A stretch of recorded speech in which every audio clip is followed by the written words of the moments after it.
Yo te voy a dar a ti la, te voy a ti la palabra. Eres Manuel Campos, ¿no? Porque Manuel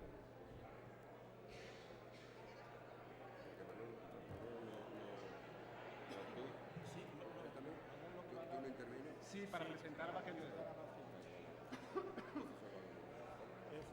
Bájalo.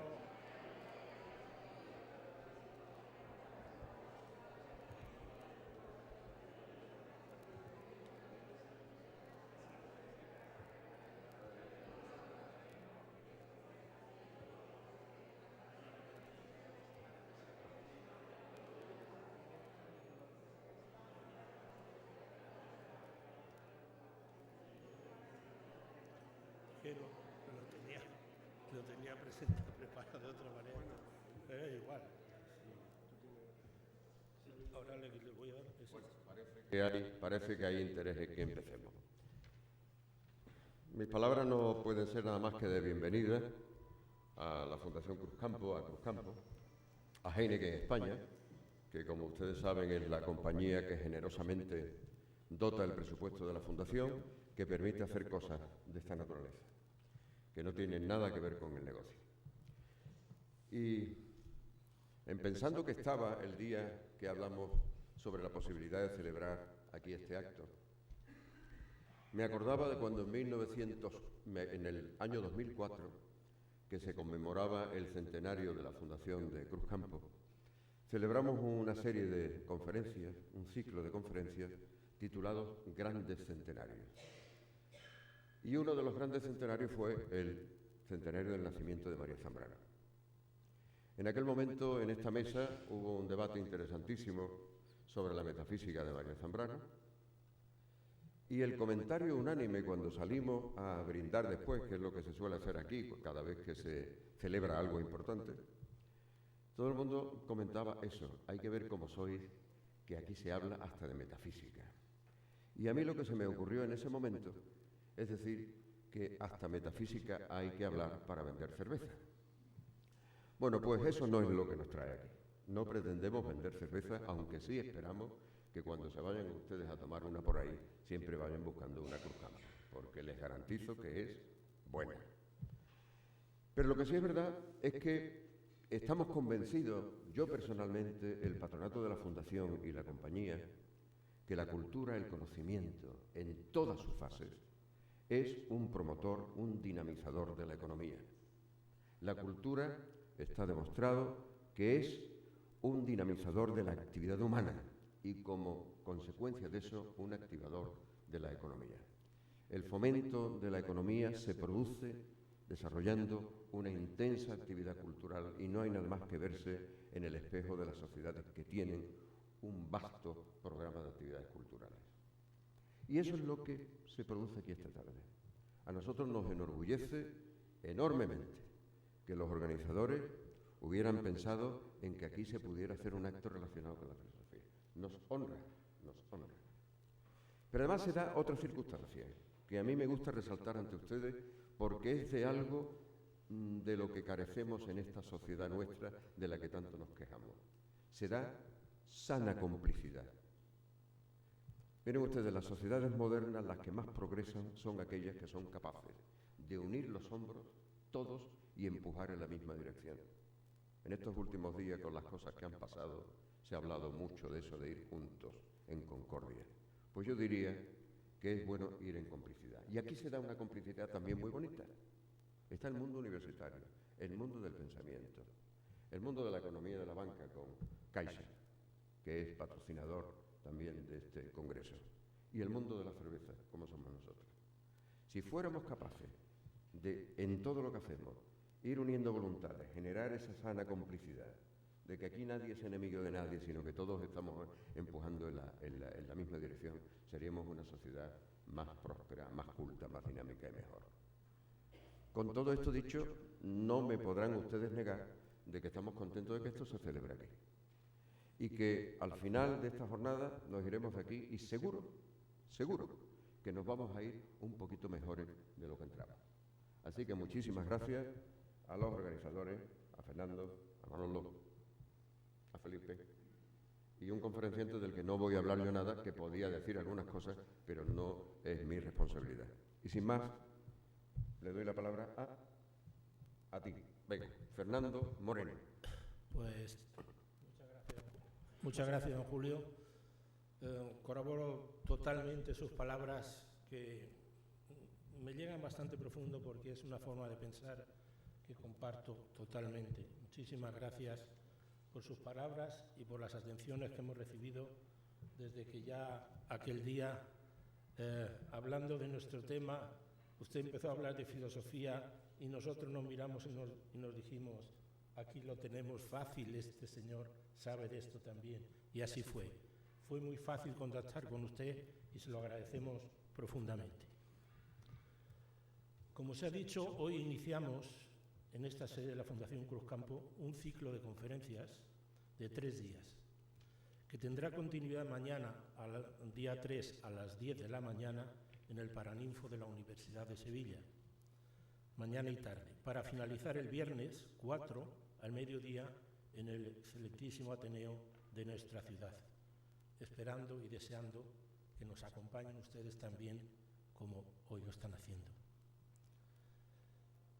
En 1914, cuando Europa iniciaba lo que se llamaría la Primera Guerra Mundial, preámbulo de la Segunda y más cruenta, en la atrasada e insignificante España de aquel tiempo, se le ocurría a un joven filósofo español de 31 años publicar un pequeño libro titulado Meditaciones del Quijote.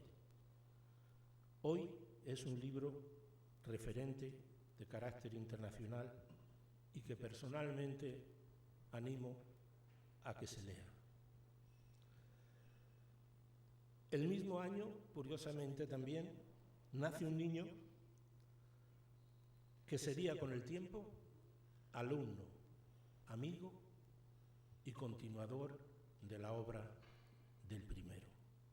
El autor del libro se llama José Ortega y Gasset y el segundo, Julián Marías Aguilera. En su honor y recuerdo está concebido este congreso. Sin más, y después de estas palabras, quiero darle la palabra y el agradecimiento también a don Felipe Pulido, delegado general de CaixaBank en Sevilla, que tan gratamente nos ha acompañado y facilitado que este congreso también sea lo que hoy es por su aportación económica. Muchas gracias y tiene la palabra. Buenas tardes a todos. Gracias por su presencia y ver a tantas personas interesadas en un tema de cultura, pues creo que es muy importante porque, como bien ha dicho nuestro anfitrión, la cultura es un motor que mueve mucho a la sociedad y que es un revulsivo para la sociedad. Antes que nada, gracias al anfitrión, a don Julio Cuesta, por acogernos en esta sede.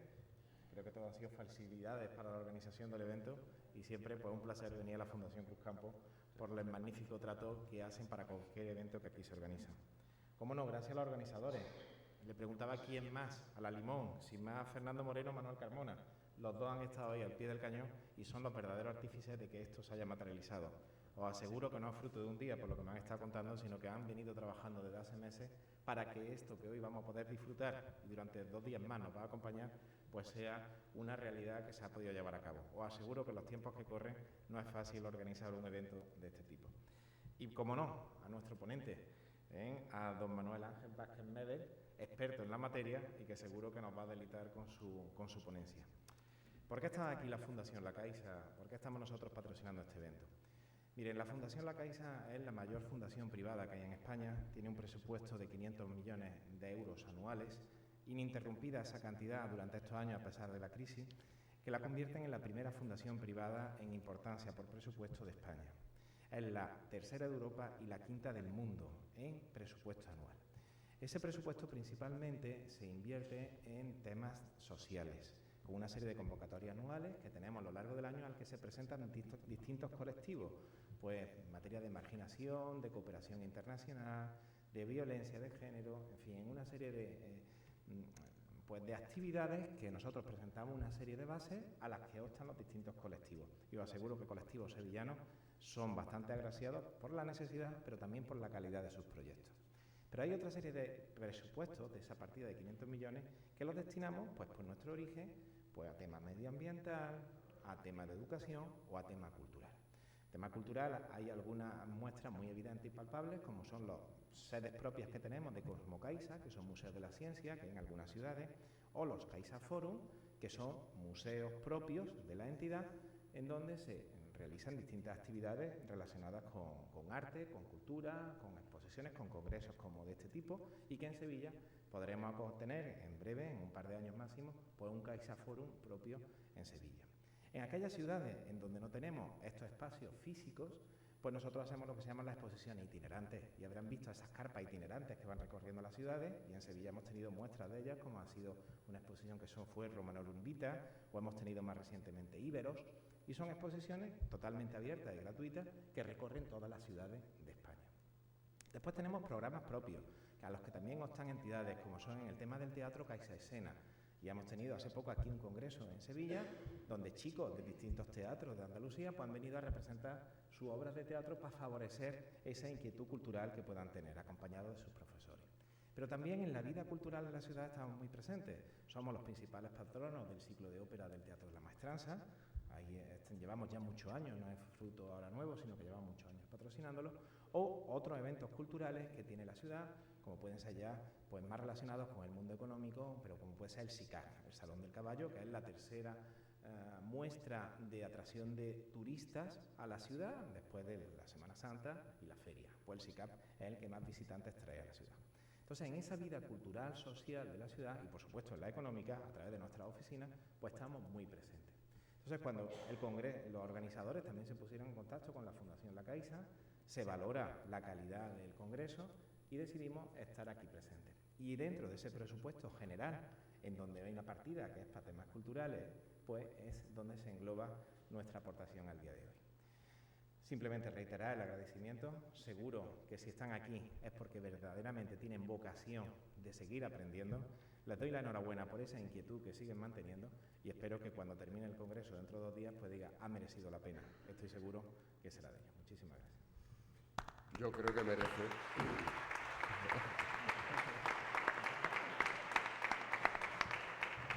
Y saben ustedes que me lleva al aplauso, que todavía no nos habíamos animado. Pero es que me ha llevado también la envidia, esta envidia que corroe, que me ha producido lo que ha contado Felipe. El presupuesto de la Fundación La Caixa es casi 500 veces el presupuesto de esta fundación. Entonces, coge un cierto complejo. Pero cuando coincidimos en cosas como el SICAR, como el Teatro de la Maestranza, que somos patrocinadores desde el año 93, todos los años. Eso me ha aliviado un poquito esa envidia que tenía yo ahí pecaminosa, ¿no? Pero es una labor encomiable que de verdad y te agradezco muchísimo que vayamos conjuntos en esta cosa también. Que no se animen los filósofos, no vaya a ser que ahora... Que nos pidan más. Exactamente. Ya nos hemos animado. Don Manuel Delgado, le corresponde a usted, ¿no? Sí, don Julio, ojalá por la intervención que acabas de hacer y la anterior, a partir de la de Felipe Pulido, esa sinergia que tú nos comentas sean posibles, ¿no? Porque con ellas, como tú bien sabes, tanto la sociedad sevillana como la andaluza y la española seremos capaces de que este país siga creciendo y vuelva a ser lo que fue, con un inciso que yo quiero hacer, ese gran país que se proyectó al mundo durante casi 3 siglos, ¿no? Y que pienso que es el reto de las generaciones que ya habéis alcanzado una altura de sabiduría de la vida y de las nuevas generaciones, pero siempre pensando que España no es el ombligo del mundo, ni errores que también, porque no lo cometimos en algún momento de nuestra historia, ¿no? Bueno, pues señoras, señores, muchas gracias por compartir esta tarde con todos nosotros, ¿no? Es una gran satisfacción el que hayáis venido y casi esté llena la sala porque hay muchas cosas que hacer en la vida personal o en la vida familiar y social. Para mí es una profunda alegría en este momento el poder presentar a un amigo, a un maestro, como es Manuel Ángel Vázquez Medel. Manuel Ángel nace en la provincia de las Tres Carabelas en el año 1956 y desde allí pues se proyecta como una persona con una humanidad, una sensibilidad increíble. Ver pensar, ver sentir a Manuel Ángel es beber de fuentes tan sabias, tan clásicas como su querido Francisco Ayala, del que nos va a hablar esta tarde, la relación que tiene con José Ortega y Gasset y con Julián Marías. Es beber de Zenobia Camprubí y de Juan Ramón Jiménez, es beber de Antonio Machado, es beber del gran poeta marinero Rafael Alberti. Hay una anécdota muy bonita en la historia de vida de Manuel Ángel y de Juana, su mujer, y es que cuando su hija primera, Leticia, viene al mundo, ya tiene unos años, Manuel Ángel tiene relación con Rafael y en un ejemplar del libro sobre Los Ángeles, pues le dedica a la pequeña Leticia un poema con un dibujo de esos que tanto le gustaba a Rafael acompañar a sus creaciones literarias. Conocí a Manuel Ángel después de una historia muy rocambolesca que tiene lugar con la defensa de mi tesis doctoral, gracias a dos amigos, a dos maestros de la vida, Juan José Neva y José María Prieto, que me ponen en contacto con él a partir de la serie de inconvenientes que una persona, un afamado constitucionalista español, impide que mi tesis se defienda en la Casa de Ortega, en el Instituto Universitario Ortega y Gasset, lo que hoy es la Fundación Ortega Marañón.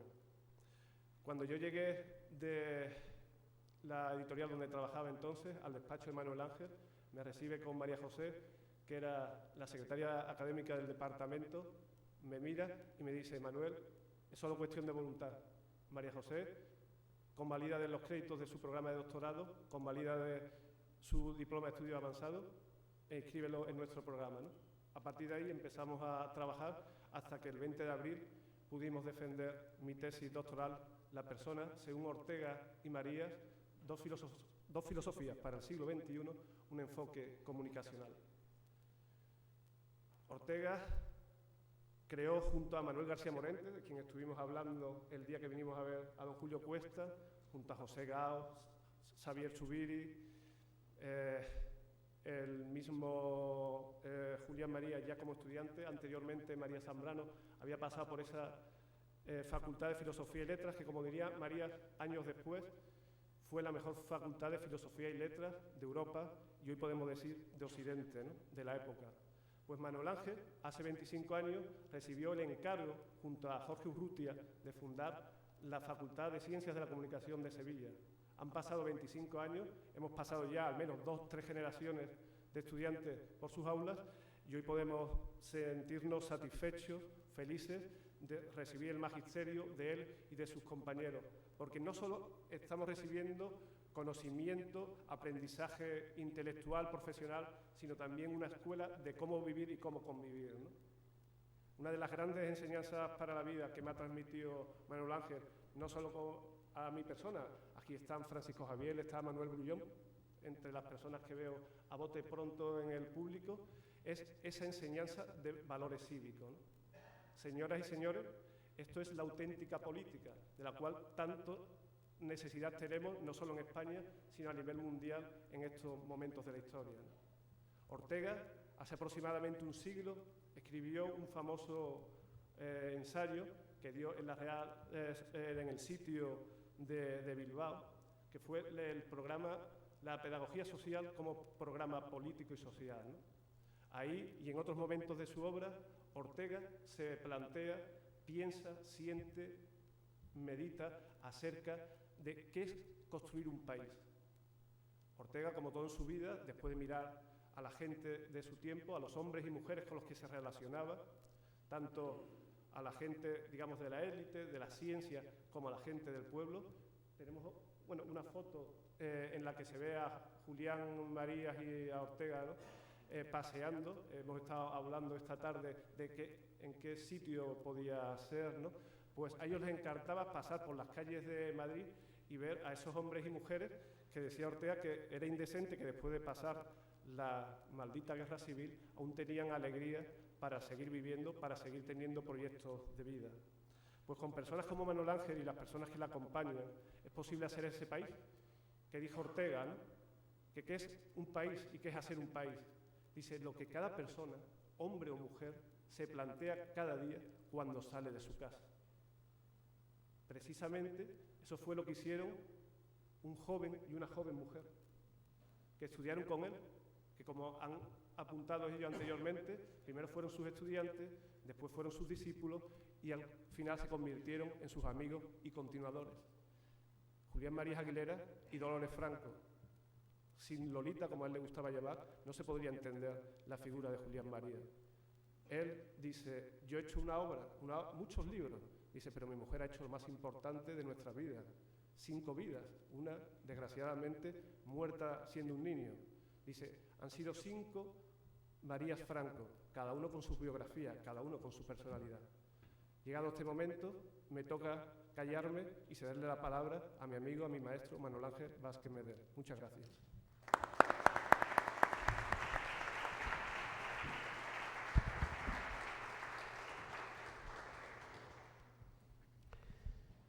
Bien, querido presidente de la Fundación Cruzcampo, Julio, querido representante de la Caixa, Felipe, amigo Manuel y ya también amigo Fernando, que hemos vivido esta aventura hasta llegar al día de hoy. Amigas, amigos que nos acompañáis aquí. Me gusta decir, y creo que también es muy orteguiano, que la vida auténtica es vida compartida y el conocimiento también se construye codo a codo. Y los seres humanos debemos, desde nuestra circunstancia, como diría Ortega, siempre aspirar a trascenderla, a seguir siempre hacia adelante. Yo me siento muy satisfecho de que hayan querido confiar Fernando y Manuel en mí para esta apertura, que voy a procurar que además esté también implicada con la vida de grandes personas y, como muchos de ustedes saben, en este caso, el hecho de aproximarme a la figura de Ortega y de Julián Marías desde la figura de Francisco Ayala, para mí es algo muy entrañable, porque uno de los grandes regalos que he tenido en la vida ha sido el poder ser amigo durante 22 años de Francisco Ayala, poder estar con él casi hasta el momento de su muerte y haber sido una de las 7 personas, solo 7, que estuvimos en el crematorio de Guadarrama cuando Ayala volvió al polvo después de habernos dejado tanta vida, tanto pensamiento. A mí me gusta decir que si uno mira el siglo XX, casi todas las cosas importantes que ocurrieron tienen un denominador común, que allí estaba Ayala, estaba en la Granada de Federico García Lorca, del que se llevaba solo 8 años y era una Granada mágica, muy interesante, muy viva, también muy problemática o muy conflictiva. Estuvo en el Madrid de los años 20, en el Berlín del tránsito del 29 al 30, fue el primer autor que habló del nazismo. A él le cogió en Alemania gracias a una beca de la Universidad de Madrid y de la Junta de Ampliación de Estudios. Fue letrado de las Cortes de la República, catedrático de la Universidad de Madrid. Tuvo un encargo muy importante por parte del presidente de la República en plena guerra civil, intentar parar la guerra dignamente desde la legación de Praga. Es algo que Ayala nunca quiso contar y que sus razones tendría, pero Ayala intentó buscar una salida airosa para impedir tanta muerte, tanta destrucción, tanta confrontación, tanto caínismo en nuestra guerra civil. Y Ayala, que era un hombre valiente, que era un hombre de una sólida formación, en gran medida, y él lo reconocía y lo reconoce en sus escritos, gracias a las deudas con Ortega y Gasset, nos da una lección muy importante en estos días. Ayala, que tenía un alto sentido de lo ético, a veces contándome en intimidad cosas que no contaba en recuerdos y olvido o en otras manifestaciones públicas, me dijo un día: Manuel Ángel, a veces la vida no nos deja elegir entre lo bueno y lo mejor, que sería lo ideal, ni siquiera entre lo bueno y lo malo. A veces la vida nos hace elegir entre lo malo y lo peor. Y aún en ese caso lo ético es elegir lo malo, no lo peor. Es una pincelada de alguien con quien estuve vinculado no solo intelectual, sino también vitalmente. A Caroline Rismond le gustaba decir, le gusta recordar, que igual yo fui el hijo pequeño que él hubiera querido tener Ayala, y eso explica esos 22 años, les puedo asegurar, de relación muy estrecha. Pero hoy venimos a hablar de Ayala, pero sobre todo, a propósito y desde la invitación que me hacían Manuel y Fernando, de la relación entre Ortega y Francisco Ayala a través de la revista Occidente, es la propuesta que ellos me hicieron, y también un pequeño flash sobre la relación de Ayala y Julián Marías en la Universidad de Puerto Rico. Como verán, Ayala se encuentra en esos sitios tan especiales, ¿no? Me gusta decir, Ayala estaba en el Buenos Aires del tiempo de oro de Buenos Aires, con Mallea, con Borges, con Bioy Casares, con las hermanas Victoria y Silvina Ocampo.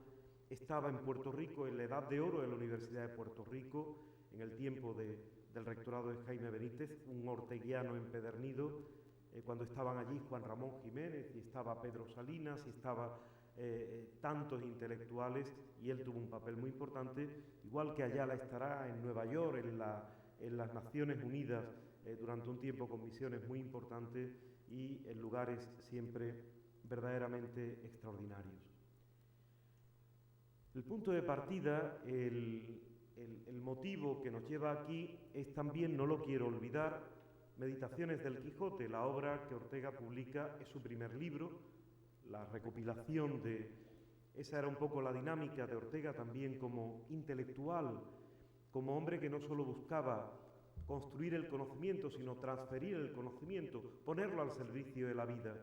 Por eso, efectivamente, conocemos su pensamiento como ratio vitalismo, no solo la razón al servicio de la vida, algo que su discípula, también Julio lo recordaba, María Zambrano, la gran pensadora de la generación del 27, a la que pertenece Ayala, que no fue solo una generación de poetas, que también fue una generación de pensadores como María Zambrano, que fue una generación de narradores como Rosa Chacel, Benjamín Jarnés, Francisco Ayala, Max Aub, etc., que fue una generación de músicos, Halfter, Pitaluga, que fue una generación de cineastas como Buñuel, que fue una generación de pintores como Dalí.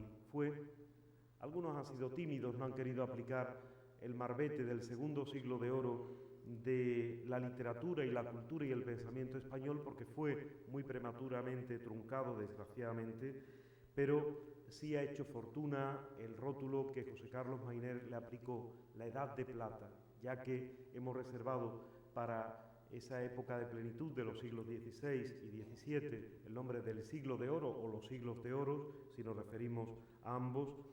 Estamos en la Edad de Plata. Y efectivamente en esa Edad de Plata tiene mucho que ver el liderazgo intelectual de Ortega y Gasset.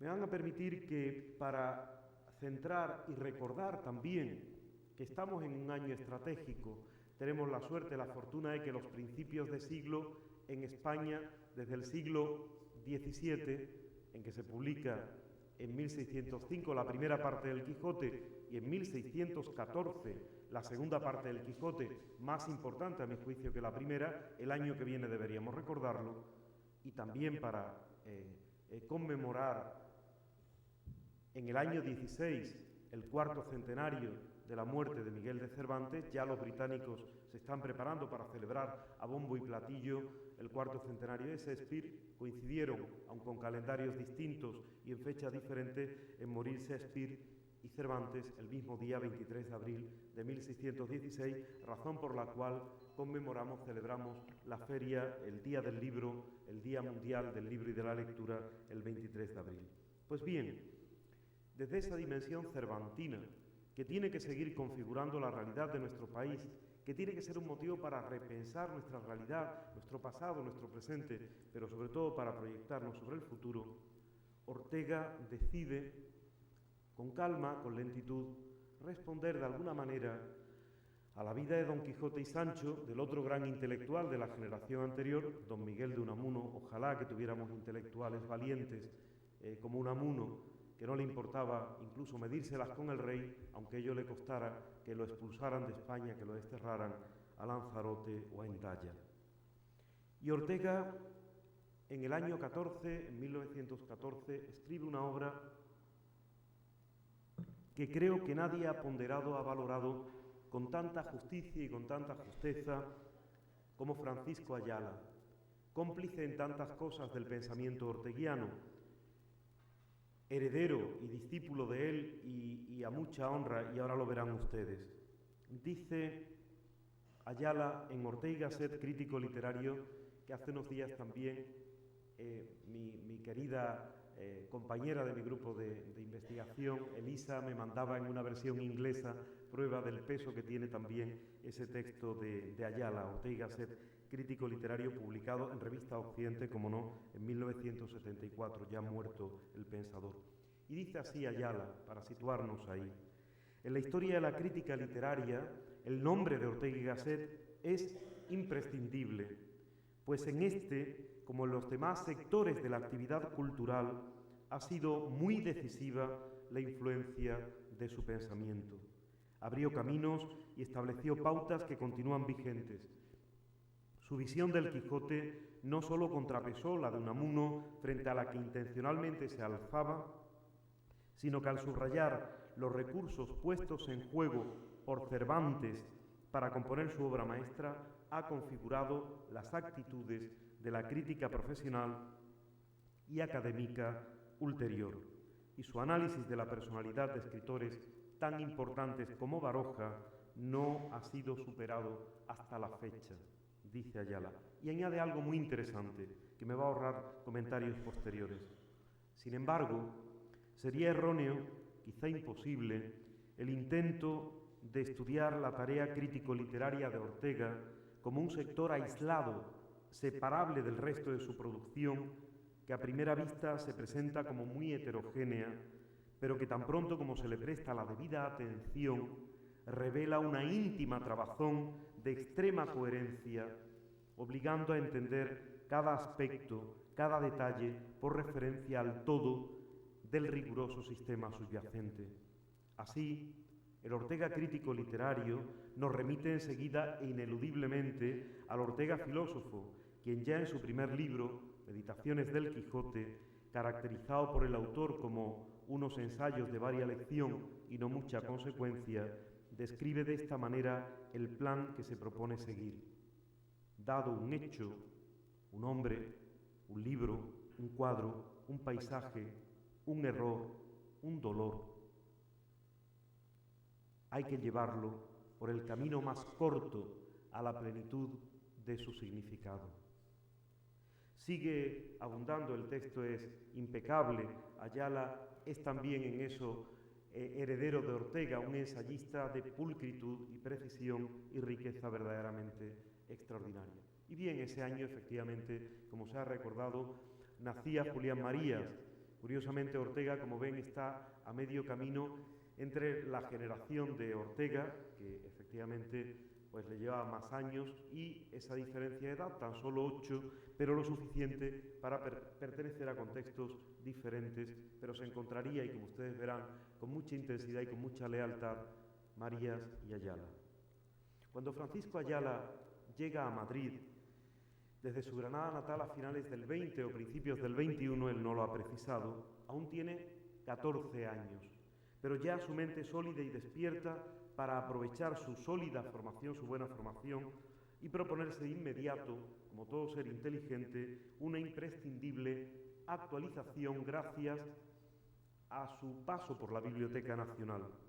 Y en el texto en el que Ayala cita la importancia de su formación como un niño casi con 14 años, con 15, con 16, hay que recordar que la primera novela de Ayala aparece cuando él tiene 18 años, dirá: ahora me lancé con entusiasmo a devorar las novelas de Baroja, leí con cuidado a Azorín, a Valle Inclán, a Ortega, a Eugenio d'Ors, y me deleité con los versos de Manuel y Antonio Machado y con la segunda antología de Juan Ramón Jiménez que había adquirido en la edición popular de Espasa Calpe.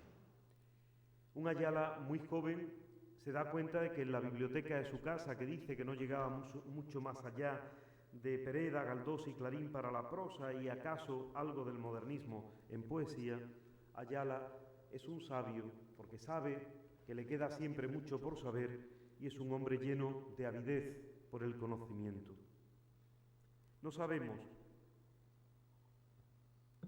si en estos años decisivos de la formación de Ayala leería el primer libro de Ortega, Meditaciones del Quijote del 14, tantas veces luego mencionado por él. Probablemente no. Sin lugar a dudas, sí lo hizo con la deshumanización del arte, la obra que Ortega publicara en el año 25, cuando aún no se conocían personalmente, obra que tendría no poco que ver con el cambio de rumbo que daría Ayala desde su inicial escritura aún anclada en la narrativa decimonónica hacia los años clave de su escritura vanguardista, cuando, conociendo a Ortega ya en sus años de plenitud, cuando está desarrollando el concepto de razón vital y de razón histórica, va a poder leer esa obra que será, ya digo, decisiva para él, la deshumanización del arte, impulsora de muchas de las ideas de los hombres y mujeres del 27, de los poetas, narradores, etcétera, del 27. Ahí tenemos la deshumanización del arte junto al primer libro vanguardista Ayala, El boxeador y un ángel, escrito en esos años clave de gozne entre los finales de los años 20 y los años 30. Y sin duda, incide también en que Ortega, después, cuando lee La rebelión de las masas, que es el primer libro que le dedicará, Ayala, cuando lee La rebelión de las masas de Ortega, que es el primer libro que le dedica, ya decide cambiar el rumbo. De hecho, la etapa vanguardista Ayala oscila del arco temporal del 27 hasta el 30, precisamente en los años en que ya se conocerán personalmente. En un texto interesantísimo que Ortega escribe con ocasión del centenario del nacimiento de Ortega, en el año 1983, año del centenario del nacimiento, titulado Ortega y Gasset, su imagen, su estilo, precisa sus primeras lecturas del pensador. Fue hacia 1925 o 26 el año en que empezaron a aparecer en el diario El Sol los ensayos sucesivos que compondría La rebelión de las masas, donde está descrito con lúcida profecía lo que este fenómeno vendría a cumplir del modo más espectacular y más atroz, lo que desde entonces no ha cesado de desplegarse en diversas maneras y en distintos lugares de nuestro mundo. Por cierto, mañana en la Facultad de Comunicación, impulsado por jóvenes investigadores que están aquí, habrá una jornada sobre la representación, la expresión del horror en el arte, un tema que preocuparía y ocuparía mucho tanto a Ayala como a Ortega. Les decía que son años muy vivos. Ahí tenemos esa imagen juvenil de la Ayala que conoce a Ortega en esa viñeta. Ahora veremos más imágenes, pero hemos dicho también la importancia de esta obra, La rebelión de las masas, como segunda obra de influencia. Y ya recuerda, vemos ahí a Ayala sentado en la terraza del Café Gijón, la importancia de las tertulias. Ha dicho que la generación del 14, la de Ortega, la de Ramón Gómez de la Serna también, es la primera generación en la que hay un sentido colectivo de los intelectuales y por eso las tertulias son tan importantes. Como ustedes ven, ese texto de Ayala, de recuerdos y olvidos en este caso, que titula curiosamente La tertulia de Ortega y Gasset y no la tertulia de la revista Occidente, era ambas cosas, pero Ayala quiere poner el énfasis en la figura de su maestro. Jarnés, Benjamín Jarnés, un autor de la edad de Francisco Ayala, y que luego Ayala ha reivindicado. Es curiosamente, lo digo como anécdota, no voy a poder hablar de muchas cosas y no les voy a cansar, estén seguros de ello. Es una de las pocas cosas en las que Ayala cree que Ortega fue injusto en la valoración de Benjamín Jarnés, y él se encargará durante mucho tiempo de reivindicar la figura de este joven escritor, de este importante escritor que compartió con él muchas cosas. Jarnés fue quien me introdujo a la revista Occidente, llevando primero algún original mío y una vez aceptado para su publicación, llevándome a mí en persona, no sin previa obtención de la venia que permitiera mi acceso al Sanedrín. Como la primera publicación de Ayala en revista Occidente fue Hora Muerta, un relato que aparece en El boxeador y un ángel, uno de los dos libros de narrativa de vanguardia, en el número 47 de mayo del año 27, es la primera vez que doy este dato porque los investigadores, incluido Luis García Montero, se equivocan, lo atribuyen a otro número y a otra fecha. Pues sería por esas fechas, Ayala acababa de cumplir los 21 años, cuando se produjo su primer encuentro con un maduro y admirado Ortega de 44 años, a quien, como hemos indicado antes, había comenzado a leer ya desde el año 25. Subrayo esta circunstancia para que vean lo importante que este contacto va a ser. He sacado una entrevista publicada online que le hacen a Ayala y en la que tiene un estilo más conversacional, también no quiero cansarles, en el que explica Ayala sintéticamente algo que yo en mi publicación posterior, que va a ser el embrión de un estudio mucho más extenso sobre Ayala y Ortega, dirá lo siguiente. Cuando se le pregunta cuándo lo conoce y cómo se relaciona, ha sido un trato muy seguido durante años, porque siendo yo todavía muy joven, ven ustedes con 21 años, fui colaborador de la revista Occidente, revista que se inicia en el año 23, como ustedes saben, y que seguiría hasta la Guerra Civil, que luego el hijo de Ortega y Gasset reiniciaría en la posguerra civil en el año 41. Pues bien, explica que la revista tenía una tertulia privada en la Casa del Libro, en el lugar donde estaba la revista Occidente, que allí se reunían diariamente y que él asistió con mucha asiduidad.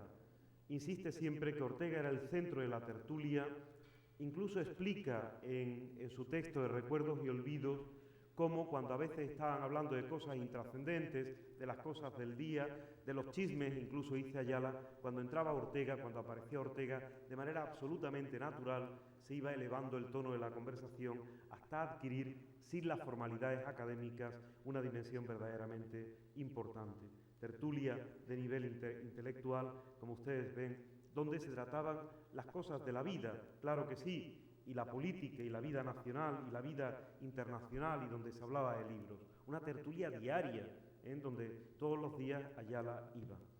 También Francisco Ayala ha querido hacer justicia al carácter de Ortega, que como bien sabemos es el pensador más importante de España en el siglo XX, al que deben muchos pensadores de la llamada Escuela de Madrid, entre la que también se suele situar a Francisco Ayala, pensemos entre otros en Zubiri y en muchos más, y Ayala ha sido siempre muy generoso a la hora de evaluar el carácter de Ortega, y verán ustedes que él tenía buenas razones para conocerlo bien. Ortega, dentro de ese círculo amistoso, de ese círculo cerrado y en cierto modo privilegiado, era de una sencillez y de una amistad y de una cordialidad extraordinarias. Era un trato sumamente cordial y sencillo, es decir, entre las personas a quien él estimaba en algún sentido, era totalmente, digo que es una conversación, por eso tiene ese estilo conversacional. Simple, sencillo, imponía el respeto que toda personalidad como la suya tiene que imponer, no un respeto impuesto desde fuera, sino percibido por quienes con él trataba. Era un hombre cordial, afectivo, tenía la exigencia de calidad que se puede suponer, es lógico, era exigente con la calidad del trabajo. Las notas más destacadas de su carácter eran esas: afabilidad, sentimiento de la dignidad, notas muy marcadas esas y sentido gozador de la vida abierto al mundo. Bien sabemos que la independencia de Ortega, igual que la independencia de Ayala, que en algunos momentos impidió que se apropiaran de ellos tirios o troyanos, Ayala es especialmente sensible y quiere hacer justicia a su maestro. Incluso Ayala dirá algo más: fue Ortega el que puso la cultura española a la altura de Europa. A través del impulso a las traducciones de los más importantes escritores, de lo que se publicaba en Revista de Occidente, pone ahí el ejemplo de la obra de Freud, que se tradujo del alemán al español antes que a ningún otro idioma, incluso antes que al francés, que era un poco la lengua de cultura, por instigación de Ortega. Claro, prueba de esa presencia y de ese liderazgo intelectual de José Ortega y Gasset, de su presencia, ya sabemos que la madre de José Ortega era hija del propietario El Imparcial, un diario muy importante, y que el padre de Ortega, José Ortega Munilla, fue el director de este diario durante mucho tiempo. Ortega viene de una familia de periodistas, para él el periodismo tenía una función dignísima, igual que luego para Ayala. Hay que recordar que Ayala entra en la Academia Española de la Lengua en el año 83. A mí me gusta decir que si Ayala hubiera muerto casi con 80 años, nadie le hubiera dado las gracias. Él decía en broma que su mérito era haber aguantado mucho tiempo, haber tenido mucha longevidad. Pero cierro ese paréntesis porque Ayala entra con una conferencia de ingreso en la Academia titulada Retóricas del Periodismo. A Ortega y a Ayala le importaba mucho el periodismo y defendían la dignidad del periodismo. Verán también que una parte de la complicidad entre Ortega y Ayala también radica en esto.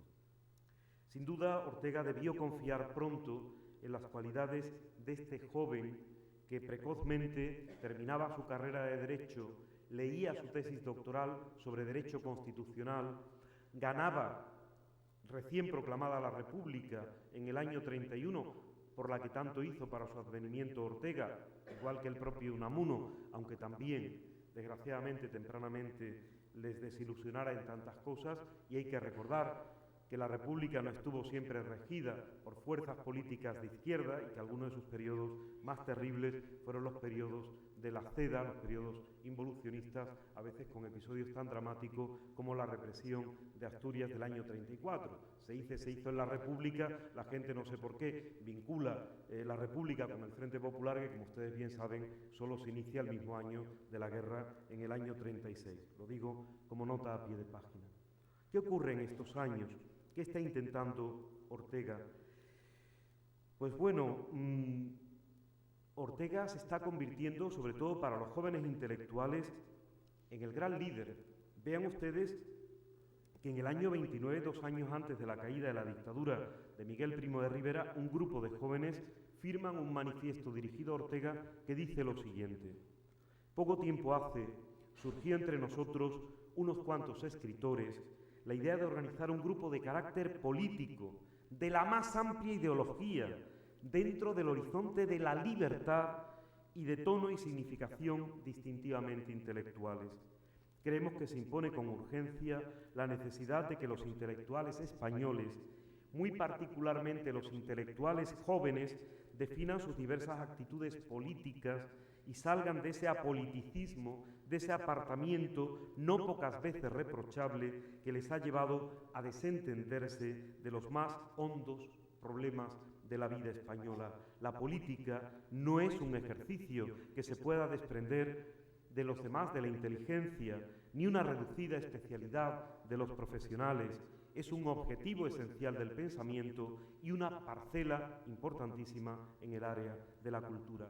Por eso, nosotros propugnamos una definición de actitudes, credos, convicciones y tendencias, y convocamos por nuestra parte a todos los hombres nuevos de España cuya sensibilidad liberal sintonice con la nuestra, para que de la colectiva afirmación que hoy hacemos nazca un partido fuerte y desinteresado, un grupo de genérico y resuelto liberalismo.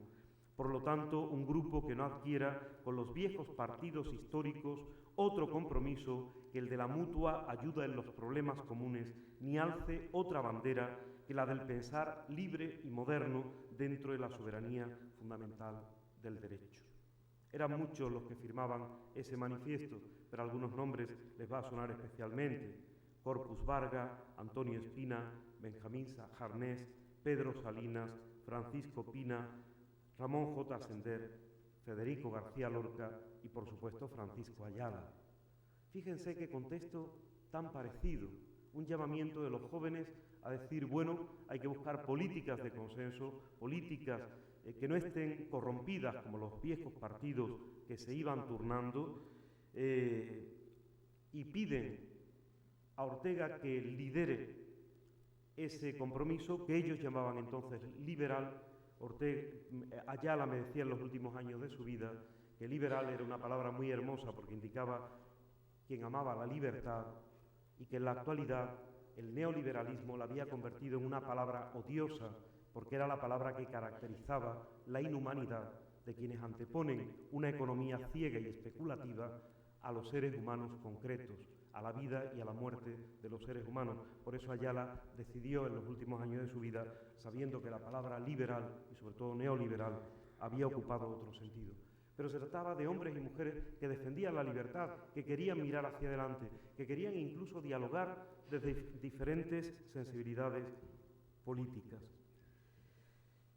Y Ayala, en ese proyecto, en un año que fue especialmente importante para él, en el año 29, Ayala iniciaba en noviembre sus estudios en Alemania gracias a una ayuda de la Facultad de Derecho, como he dicho, en la que era ya profesor auxiliar, y dice: yo no iba a Alemania con propósito de seguir estudios regulares, iba ante todo en busca de un mundo ajeno y prestigioso, la Europa, a la que tanto había deseado incorporarse España. Y añade: era por supuesto el centro de la cultura vigente, reverenciada por mis maestros, era el hogar fecundo de tantas obras admirables y respetadas por tantos sabios filósofos y científicos, los autores de libros que se traducían en las colecciones patrocinadas, animadas, orientadas o dirigidas por Ortega, el centro de atención donde todas nuestras miradas convergían. Por eso no nos puede extrañar que la primera carta que Francisco Ayala escribe recién llegado a Berlín no se la escriba ni siquiera a su familia, la escribe a Ortega. Desgraciadamente es una sola de las 3 cartas que nos quedan entre Ayala y Ortega. De Ortega a Ayala tenemos una en respuesta a la que harán ya en el exilio. Y me parece muy interesante que conozcan al menos el contenido de esta primera carta, para que vean la entrañable familiaridad entre maestro y discípulo. Sepan ustedes que Ortega decide encomendar, lo veremos ahora, que Ayala escriba los editoriales del Sol. Ustedes saben que el editorial marca la línea del periódico y Ortega encomienda a alguien como Francisco Ayala, especialista en derecho, jurista, sociólogo, etcétera, lo veremos de inmediato, que se haga cargo de todos sus proyectos, de marcar la línea intelectual en todos sus proyectos, una vez cuando acaba el Sol, cuando ya sale Ortega del Sol, de los proyectos siguientes. Lo veremos de inmediato. Mi querido y admirado amigo, le dice Ayala a Ortega, a su maestro, mi primer escrito de Berlín es para enviarle a usted un saludo afectuoso. La fecha el 13 de noviembre del año 29. He pasado en París todos los días que van de mes. He encontrado esta ciudad, que supongo exponente de Francia, muriendo de guerra todavía. Fíjense las secuelas de la Gran Guerra, de la primera, la que nosotros llamamos Primera Guerra Mundial, de la que también este año recordamos el primer centenario. Dice: muriendo de guerra todavía, fiesta de difuntos, soldado desconocido, no me ha gustado. Aquí, en cambio, en Berlín, la tónica general parece otra. Ya he recibido una magnífica impresión, pero aún estoy como caído del cielo. Acabo de oír una conferencia sobre Ramón Gómez de la Serna. Debiera decidirse a venir, pues sin duda encontraría buen ambiente. Mis recuerdos a su hermano, a Fernando Vela y a todos los amigos, y para usted, muy especialmente, de su devoto Francisco Ayala. Como indica Luis García Montero, biógrafo también de Ayala, Ortega va a ser fundamental no solo en el acercamiento de Francisco Ayala a la nueva literatura, citeante la deshumanización del arte, sino en la formación intelectual del joven profesor de Derecho.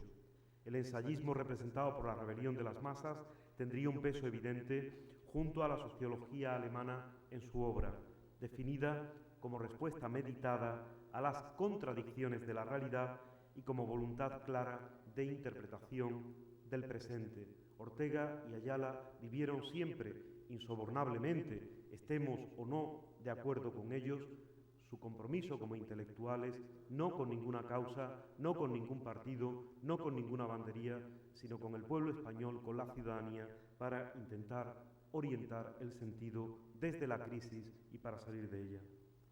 Ya he dicho que proclamada la República en el año 31 y reunidos en cortes constituyentes grandes intelectuales como Unamuno, Ortega, Marañón, Azaña, Sánchez Román o Jiménez de Asúa, Francisco Ayala les acompañaría al obtener una plaza en el cuerpo de oficiales letrados del Congreso ante un tribunal presidido nada más y nada menos que por Julián Besteiro.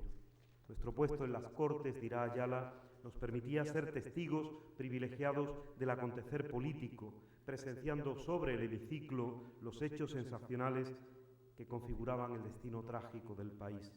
Los discursos famosos de los grandes oradores, piezas de primera calidad que hoy figuran en las antologías que pueden leerse en las ediciones de las obras completas de Ortega y Gasset, de Unamuno, de Azaña, las votaciones decisivas, las presentaciones de nuevos gobiernos, la destitución de un presidente de la República. Allí estaba también en primera fila Francisco Ayala. Y como les decía, y voy a ir ya pronto concluyendo, pero hay que recordar ahora, dentro de un momento, a Julián Marías, también Francisco Ayala acompaña a Ortega en su aventura en el Sol. Ahí tienen el texto que le acabo de leer de García Montero. Le acompaña en la aventura del Sol, escribe los editoriales, y cuando Ortega se despide del Sol el 25 de marzo del 31, Francisco Ayala sigue acompañándole en las revistas Crisol y Luz, también haciendo textos de fondo. En 1931, como hemos visto, encontramos a Ayala en una actividad frenética, por la mañana en la universidad, por la tarde en el Congreso de los Diputados, traduciendo, ya sabía muy bien alemán, a Carl Schmitt y a Mannheim, El hombre y la sociedad en la época de la crisis, tema orteguiano y ayaliano. A última hora de la tarde, dice Ayala, acudía aún a la tertulia de la revista Occidente, que también había derivado en sus temas de conversación hacia el campo casi único de la política. Y para recargar todavía más, por si fuera poco mi agenda, acepté a su gestión de Ortega el encargo de redactar los artículos editoriales o de fondo en El Sol, cosa que hacía bien entrada la noche. Cuando Ortega perdió el control de aquel diario, pasé a escribir para los nuevos nacidos de su iniciativa, Luz y Claridad, algunos editoriales. Bueno, los años de la República serán años muy vivos, muy activos, también años terribles.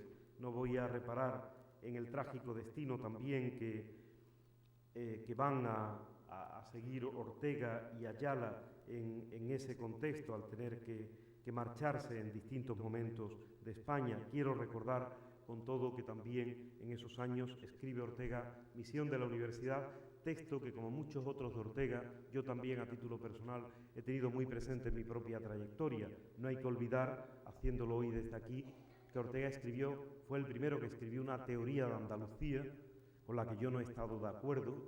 En mi libro La construcción cultural de Andalucía reconozco parte del acierto de la apreciación de Ortega y parte del error por la interpretación que él hace de lo que él llama el ideal vegetativo.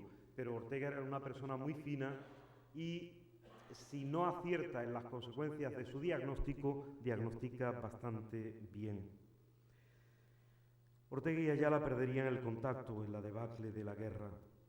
Ahí perdería también su libro, que Ayala tenía como oro en paño, de La rebelión de las masas, dedicado, dice él, con tinta roja por José Ortega y Gasset en el año 29. Pero no iban a perder la relación.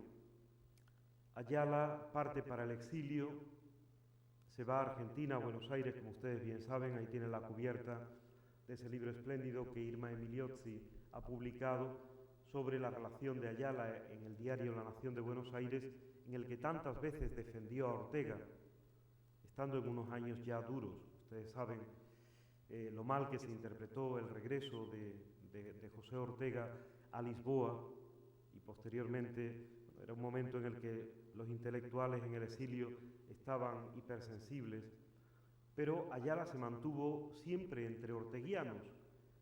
Eduardo Mallea era un orteguiano, Francisco Romero, del que por cierto siempre se dice que es filósofo argentino, claro que es filósofo argentino, nacido en Sevilla, puñetas, nacido en Sevilla, Francisco Romero. Nunca he oído hablar de Francisco Romero, un hombre que publicó muchísimos y muy importantes libros a la estela de Ortega, codo a codo con Francisco Ayala. Y también, vean ustedes, ahí tienen a otro de los tertulianos de la revista de Occidente, el pedagogo Luz Uriaga, con el que Francisco Ayala impulsa la revista Realidad, revista de ideas.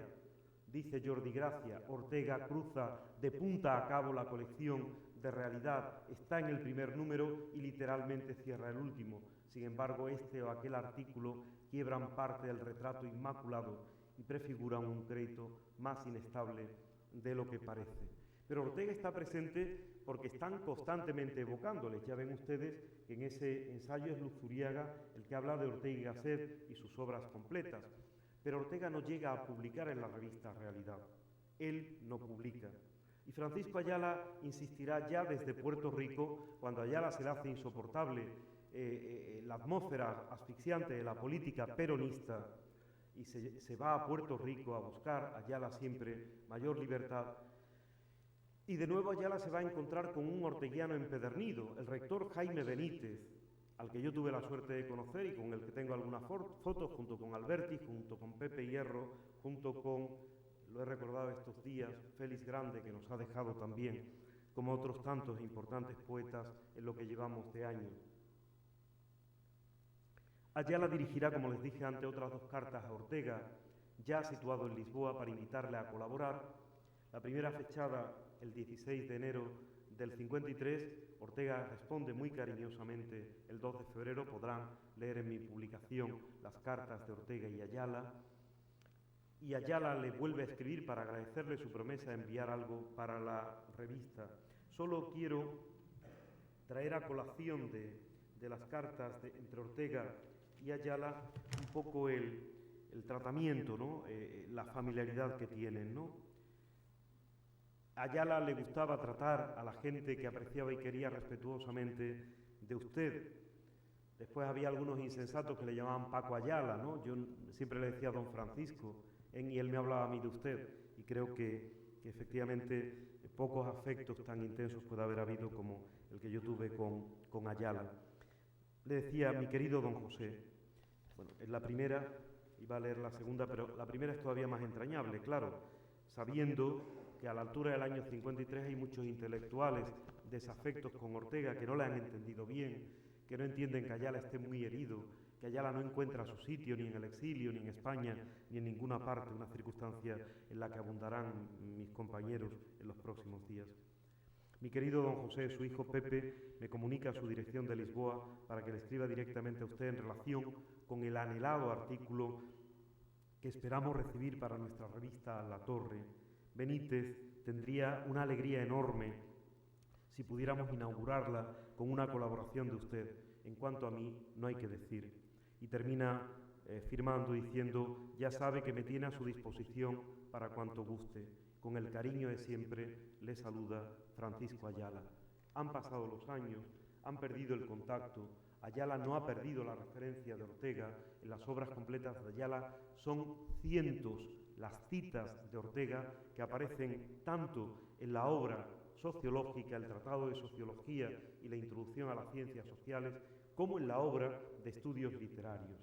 Por tanto, hablamos de una relación entablada, establecida en los años 20, en el contexto de Revista Occidente, de un joven intelectual, pero que se va a mantener. Y estamos en Puerto Rico, y hemos hablado de Jaime Benítez, el rector que recogió el Premio Nobel de Literatura en nombre de Juan Ramón Jiménez. Yo nací, es cierto, me gusta recordarlo, yo nací el año que le dieron el Nobel a Juan Ramón Jiménez, el año más triste de su vida. A Juan Ramón, la Academia Sueca hizo una excepción para mandar a un periodista para notificar a Zenobia, en el lecho de muerte, que iban a conceder a Juan Ramón Jiménez el Premio Nobel de Literatura. Fue a finales de octubre, el día 25, creo que fue el 23, moría Zenobia Camprubí. El 25 hacía pública la Academia Sueca la concesión del Premio Nobel de Literatura a Juan Ramón. Juan Ramón decidió morir con Zenobia, no físicamente, pero en lo que más le importaba a Juan Ramón. Juan Ramón dejó de escribir en el año 56, muerta Zenobia. Antes de su muerte le había querido dedicar Monumento de Amor, un proyecto verdaderamente extraordinario que disipa cualquier interpretación estúpida de las relaciones increíbles y ejemplares de ese gran poeta intelectual que fue Juan Ramón Jiménez. Lean Guerra en España, de Juan Ramón Jiménez, para saber dónde estaba Juan Ramón al lado de la libertad, de la democracia, del pueblo siempre dirá, de la República. Y en ese contexto y en esos momentos, pues ven ustedes que el propio testimonio de Ayala recordará, en relación con su trabajo increíble en Puerto Rico, la revista La Torre, la colección de estudios, su liderazgo también intelectual. Ayala era un hombre muy apreciado. Algunos dicen que también fue el que ayudó a redactar un texto constitucional único en el mundo, el Estatuto de Estado Libre Asociado de Puerto Rico, que permitió a Puerto Rico disfrutar de todas las ventajas de pertenecer a Estados Unidos, pero de todas las ventajas de ser el único Estado libre asociado y mantener, por tanto, la lengua y la cultura española. Algunos dicen que Ayala, como constitucionalista, hizo su tesis doctoral sobre ello, como letrado de las Cortes de la República, también acertó ahí. Y dice Ayala, en relación con el rector Benítez, la devoción de Jaime Benítez por Ortega y Gasset no era, como la oración telefónica del amanecer, ninguna broma. Jaime había leído todas las obras de nuestro filósofo y mucho de cuanto por incitación suya se había publicado y traducido en España, y como sus entusiasmos siempre son muy ejecutivos, se había puesto en contacto con él, lo había hecho convidar a unos coloquios en Estados Unidos, le pagaban $1000 de entonces a Ortega por cada conferencia, lo acompañó allí, lo escuchó e hizo todo lo que pudo para que la semilla benéfica de su pensamiento fecundara la isla, invitando luego a la universidad personas afectas a la figura del maestro. Baste mencionar, por ejemplo, los nombres de Julián Marías y de Antonio Rodríguez Huéscar, entre otros varios. El primero, claro está, Julián Marías, el gran discípulo de Ortega, con el que mantiene Francisco Ayala una relación ejemplar. Y ahí tienen un autor, Emilio Ruiz, autor de una monografía sobre la presencia de Julián Marías en Soria, que relaciona también el testimonio de Jaime Benítez sobre Ortega, al que admiraba tanto, y a Julián Marías. Ahí recuerda que tenía, cuando visita Emilio Ruiz, hijo de uno de los especialistas también en Julián Marías, que Benítez había creído que yo figuraba entre los colaboradores, era su padre. De inmediato le aclaré que el escritor era mi padre. En aquella ocasión, Benítez me relató su encuentro con Ortega en Aspen en el año 49. Para Benítez fue algo mágico, y los intensos días que a continuación ambos pasaron en Nueva York. A esto le siguió, sin perder el ritmo y con creciente entusiasmo por mi parte, sus recuerdos de la primera visita de Julián Marías a Puerto Rico y los que se sucedieron, que no se limitaron a sus cursos en la Universidad de Río Piedras, sino que se entrelazaban con los encuentros desde 1956. Ayala habla en su obra unas cuantas veces, no muchas, sobre Julián Marías, y siempre lo hace con libertad, con independencia y creo que con mucha justicia. Del mismo modo que a Ayala no le gustan algunas de las críticas que hace Marías acerca del concepto de generaciones del maestro Ortega, y lo dice, que está más con Ortega que con alguna discrepancia de Marías, sin embargo le reconoce muchos méritos, y entre ellos, me parece de justicia también recordarlo aquí, por ser un autor olvidado, el papel de otro orteguiano, Eduardo Mallea, el director de La Nación, del suplemento de cultura de La Nación de Buenos Aires, gracias al cual en parte se mantuvo Francisco Ayala, pudo vivir con cierta dignidad. Razón y no poca tiene Julián Marías cuando lamenta el injusto eclipse experimentado por la fama literaria de Eduardo Mallea durante la segunda parte de su larga vida de escritor. El comienzo de su carrera había revestido su nombre de gran prestigio y le había conferido gran popularidad a sus novelas y ensayos, más a sus ensayos que a sus novelas, pero en un momento dado este prestigio, esta popularidad se desvanecieron.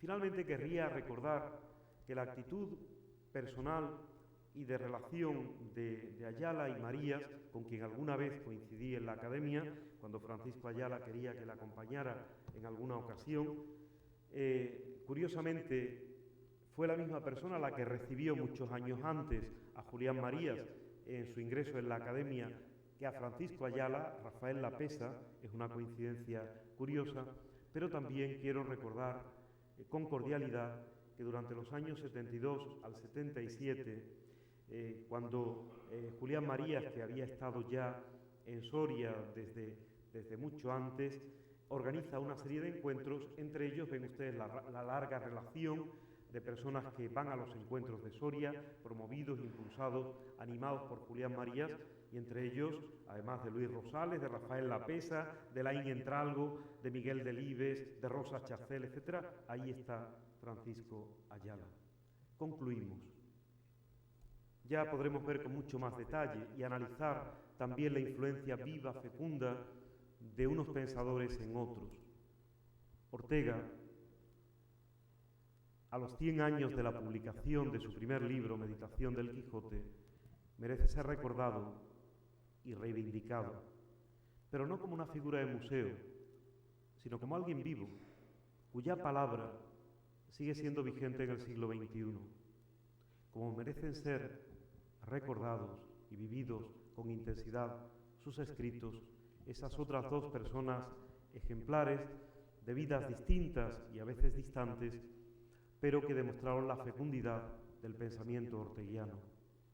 Julián Marías y Francisco Ayala. Para los tres, para Ortega,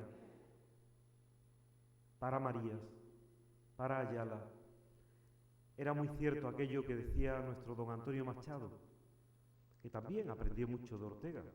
Curiosamente, a pesar de ser un hombre pues más o menos de la misma edad, también consideró a Ortega como verdadero maestro. Incluso ya sabemos que Ortega era más joven que Antonio Machado, ¿no? Y que me gustaría recordar hoy, he recordado hace un rato que mañana habrá un congreso sobre las representaciones artísticas del horror, pero mañana también se clausura en la Facultad de Comunicación un encuentro sobre comunicación y género, dirigido también a la dignidad de la mujer, que los tres respetaron mucho, Ortega, Marías y Ayala. Y decía don Antonio Machado, y quiero concluir con eso, hablaba, por supuesto, Antonio Machado de hombre como ser humano, hombre y mujer, por supuesto. Decía Machado, por muy alto que sea el valor de un hombre, de un ser humano, no hay valor más alto que el de ser hombre. Gracias a Ortega, a Marías, a Ortega, a Ayala, por habernos dado esta visión tan alta del ser humano. Quizás el mejor servicio que le podamos hacer en esta época de crisis es poner los valores en su sitio. No hay nada que pueda estar por encima de un ser humano, nada por encima de su vida y de su dignidad. Muchas gracias.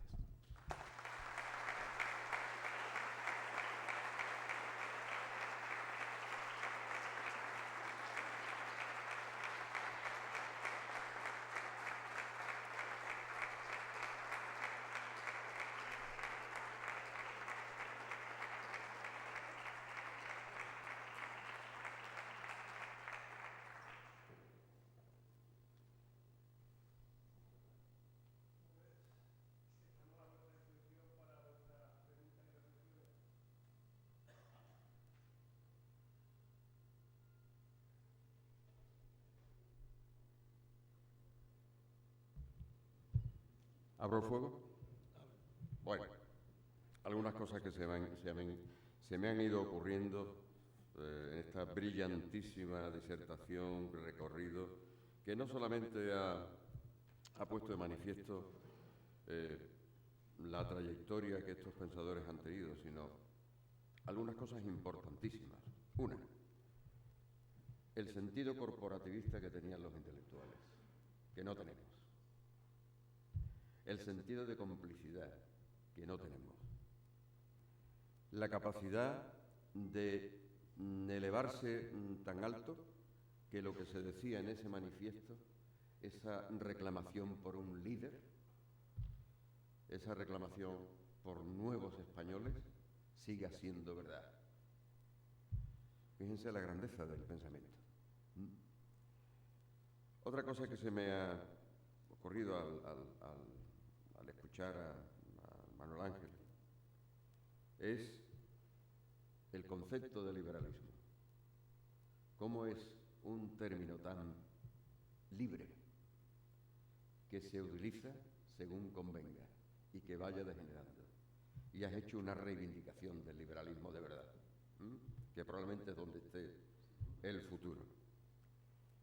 Y además nos ha descubierto otra cosa, que hay otro sevillano que no es Curro Romero, que no lo conocíamos. Y probablemente esa sea la razón por la que no se conozca a Francisco Romero. Es un gran intelectual, los argentinos lo reivindican como suyo. Sí, digo que muchas gracias por todas las consideraciones. Como siempre, Julio tiene esa perspicacia para captar, para ir un poco a los núcleos de las cosas, ¿no? Pero yo les confieso que yo que he tenido también la suerte de recorrer algunas de las rutas orteguianas y ayalianas, ¿no? Incluso yo que conocí, como les dije, en el año 81 a Jaime Benítez, estaba todavía vivo, tuvo un papel muy importante para que Rafael Alberti pudiera entrar en Puerto Rico, no lo dejaban entrar, era la primera vez que él intentaba entrar y él no había caído en la cuenta que tenía que llevar el visado norteamericano, porque entrábamos en territorio norteamericano al fin y al cabo, ¿no? Y fue Jaime Benítez el que llegó allí ya en edad avanzada y dijo: yo me hago cargo de Rafael Alberti, yo respondo por él. Decían: tenga cuidado, don Jaime, que está en la lista de personas indeseables para Estados Unidos, yo me hago cargo de él, ¿no?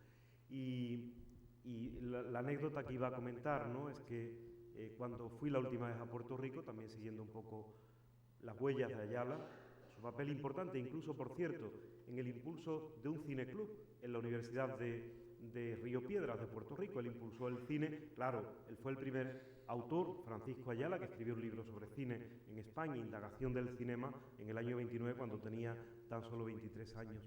Y me dio mucha tristeza al ir a aquel cementerio de San Juan de Puerto Rico, sobre el mar, donde está, por cierto, enterrado nuestro Pedro Salinas, allí, el contemplado, frente al mar, de ver la tumba de Jaime Salinas prácticamente sola, casi sin lápida.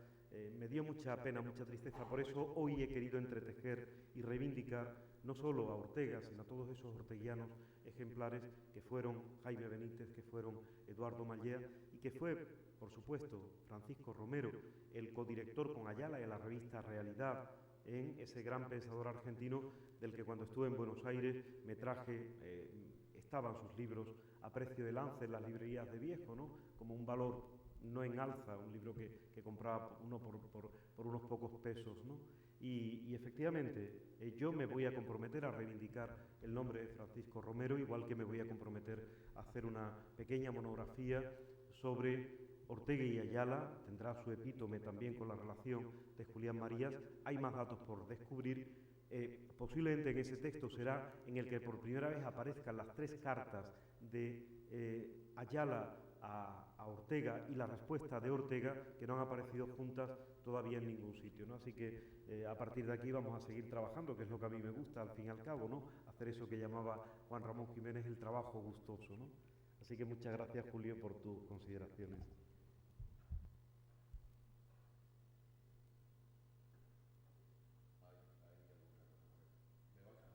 Otra pregunta, que a mí siempre me ha fascinado. La equivocación de Ortega con Andalucía. Aunque hace un análisis fantástico, demuestra mucho desconocimiento. A mí me causó mucha sensación cuando llega a decir que el flamenco es esa cosa de la chusma. Que Ortega dijera eso es escandaloso. Y lo único que demuestra es que no lo conocía. ¿Era eso? Bueno, es una pregunta excelente, excelente. Que me permite darle simplemente unas cuantas pinceladas, pero que son importantes. Ustedes saben que fue Azurín el que se inventó el concepto de generación del 98 porque él quería aparecer vinculado, él ya tenía méritos más que suficientes, pero en fin, a otros autores. Hoy el concepto de 98ismo no lo utilizamos mucho, a pesar de que sin duda fue un año crítico en la pérdida del último reducto colonial de España, 1898, con la pérdida de Cuba y con la pérdida de Filipinas, ambas a manos de Estados Unidos,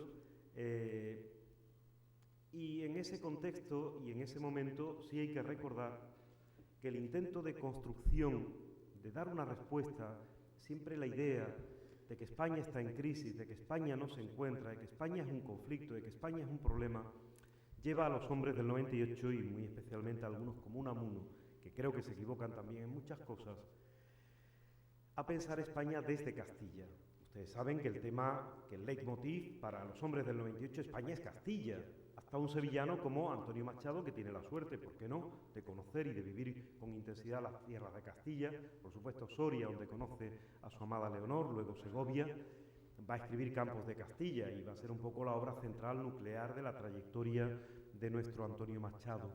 Pero a veces la gente olvida que la generación de Machado, no es la generación de Ortega, de Juan Ramón Jiménez, de Ramón Gómez de la Serna, de Gabriel Miró, otro autor que reivindica a Francisco Ayala. En eso Ayala fue un hombre muy generoso, que es la llamada generación, la generación, por supuesto, de Eugenio Dorx, ahora tan olvidado, ¿no? Un catalán ahí en el impulso intelectual, de la generación novecentista, de la generación del 14, estamos en el año 14.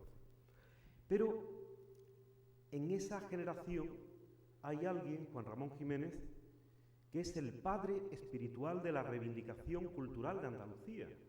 En el mismo momento en el que Blas Infante, que no es que sea un pensador de primera fila, pero tampoco de tercera, como Sabino Arana, que es un hombre muy digno, Blas Infante, al que hay que reivindicar, el padre político de la patria andaluza, el que pide efectivamente una capacidad de autogobierno para Andalucía, pero siempre desde una perspectiva solidaria, siempre desde un concepto de identidad inclusiva, participada, compartida y no excluyente. No en vano el gran lema de Blas Infante era Andalucía por sí, para Iberia y la humanidad, que luego hemos transformado para España y la humanidad. El ideal iberista nos hubiera salvado posiblemente de muchos errores y de muchos horrores, ¿no? Si hubiéramos sido capaces de convivir la península ibérica junta en un Estado plurinacional de una manera diferente. Pero a la pregunta que iba, Juan Ramón, que tiene un peso intelectual también muy grande, muy fuerte, reivindica a Andalucía. Él se llama por primera vez, es la primera vez que aparece ese rótulo que ahora aplicamos a cualquiera, andaluz universal. Y él dice que quiere llevar lo andaluz a lo universal. Y le echa la bronca a Federico cuando publica en el año 28 el Romancero Gitano y le dice: Federico, está muy bien, pero no sigas por ahí, no caigas en el localismo. Lo que tenemos que hacer es llevar a Andalucía a lo universal. Entonces Andalucía se convierte en el motivo central para repensar de nuevo España. Y Ortega está a medio camino entre una cosa y otra, y es verdad que él no conoce lo suficiente Andalucía, aunque si no me equivoco, Ortega estudiará también algún tiempo en Málaga. Eso es. Él allí tiene una frase preciosa, que además hace unos días y el compañero Adán Sabido la ha recuperado. Está en las cartas de un joven español y dice: yo fui emperador en una gota de luz, porque estudió en el Colegio del Palo de Málaga, ¿no? De una hermosura increíble. Bien, pues, efectivamente, Ortega se ve en la obligación de reflexionar sobre Andalucía.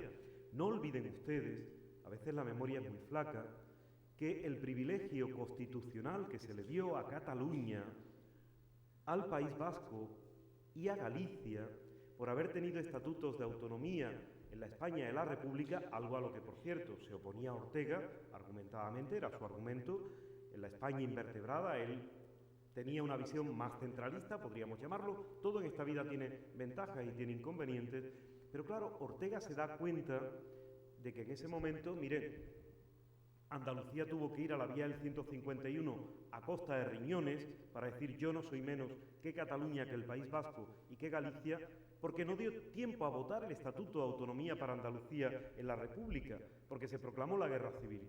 Quiero con eso notar que en el esquema territorial ya de la España a aquel momento, Andalucía era un contrapeso importante para decir: no, esta es la España plural. Claro que la de Cataluña con su lengua y su cultura, claro que la del País Vasco con su lengua, su cultura y sus fueros. ¿Qué fueros? ¿Qué privilegios siempre? Sobre todo económicos. Y claro que Galicia, pero también Andalucía.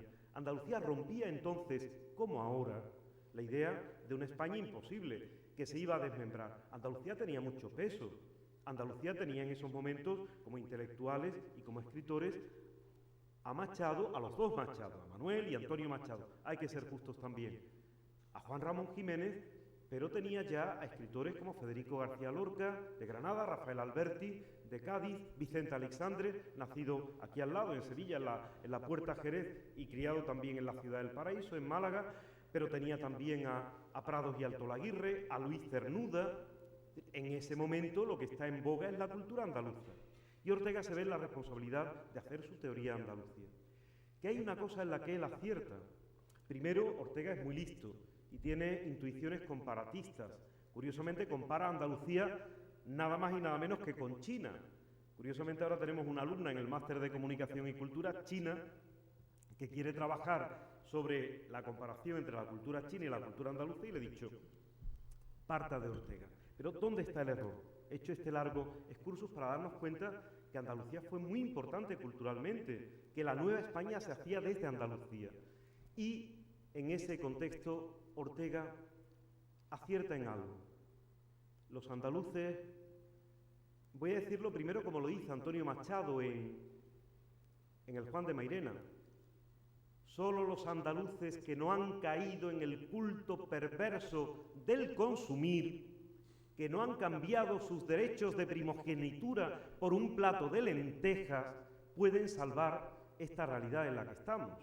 Es decir, los andaluces, como me decía curiosamente el chofer que nos recogió en Puerto Rico la primera vez que fui, y cuando acompañaba a gente que ya he nombrado y que para mí es un honor, decía, yo les admiro a ustedes, claro, yo ya estaba muy norteamericanizado, porque en Andalucía trabajan para vivir, pero no viven para trabajar.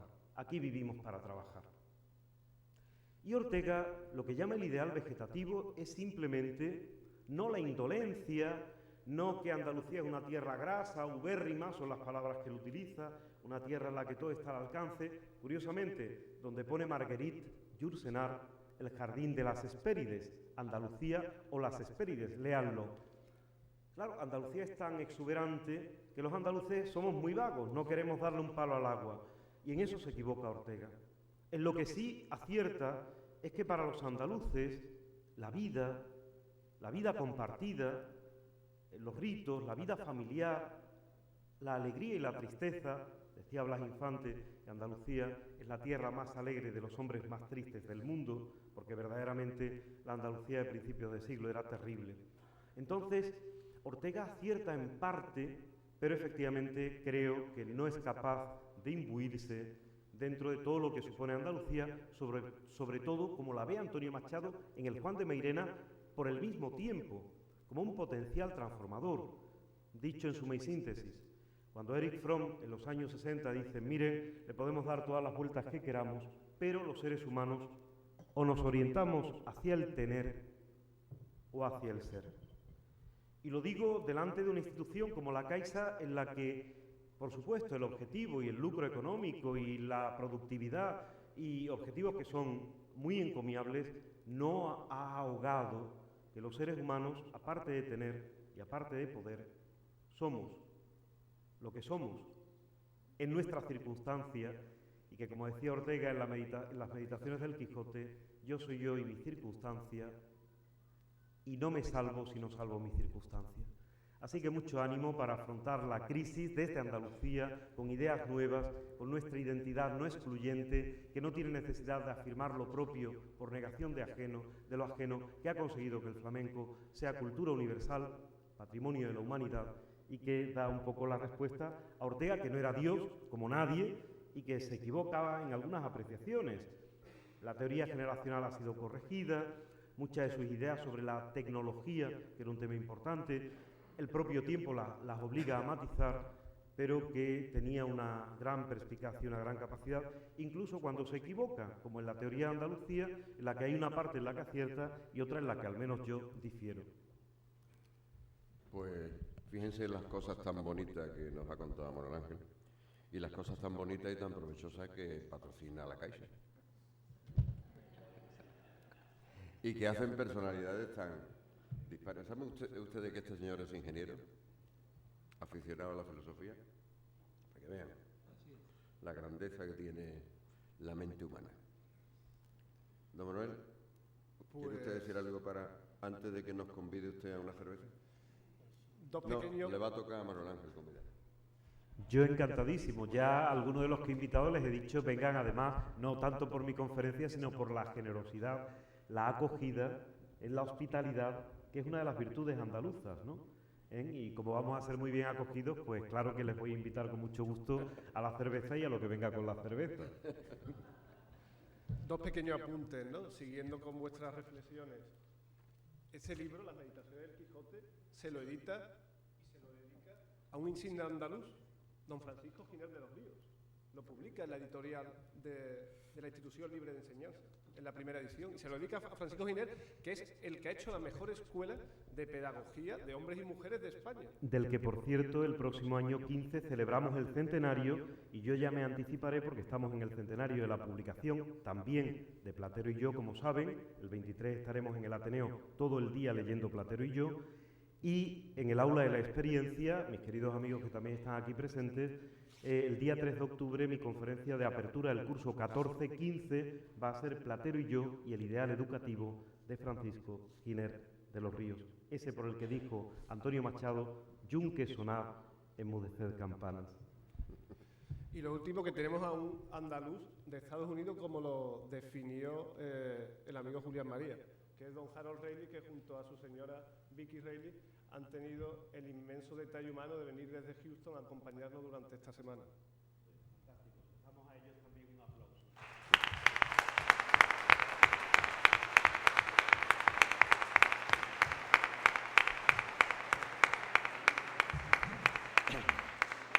Que por cierto, lo mismo que tú has dicho, Manuel Ángel, que Puerto Rico es Estado libre asociado, Texas es la República de Texas, que tiene incluso derecho constitucional a tener su propia marina. Enhorabuena. Bueno, levantamos la sesión. Muchas gracias.